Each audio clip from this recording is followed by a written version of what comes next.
Today I'm going to tell you a story about two sisters. The name of the story is Sister Troubles.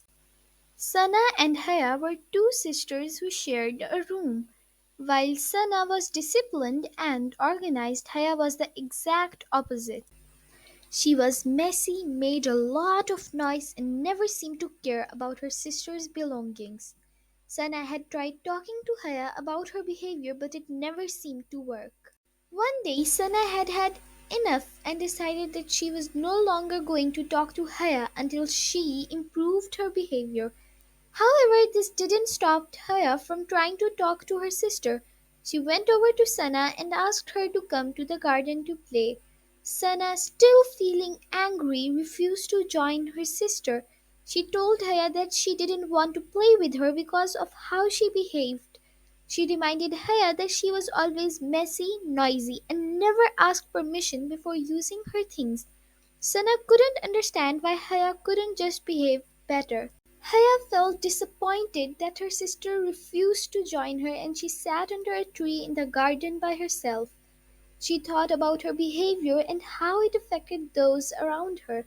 Haya realized that she hadn't been very considerate of her sister's feelings and she felt a sudden wave of remorse. Meanwhile, Sana looked outside and saw Haya sitting all alone. She couldn't help but feel sorry for her sister. Sana knew how much Haya loved playing outside and she didn't want to be the one to spoil her fun. After some time, Sana decided to go outside and check on Haya. She found her sister still sitting under the tree looking sad. Sana went over to her and asked if she was okay. Haya explained that she was upset because she wanted to play outside but didn't have anyone to play with. Sana listened intently and finally relented. She told Haya that she would play with her but only if she promised to be a good girl and stop being so messy and noisy.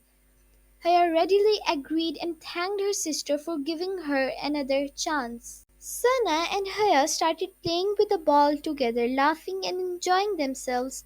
Sana was happy that her sister had finally understood how her behavior affected others, and Haya was grateful that her sister had forgiven her.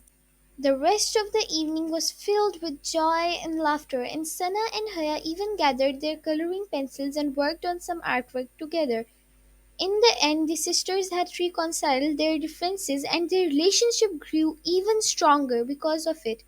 They understood that sometimes misunderstandings can happen between family members, but it's essential to talk things out and find a solution that works for everyone.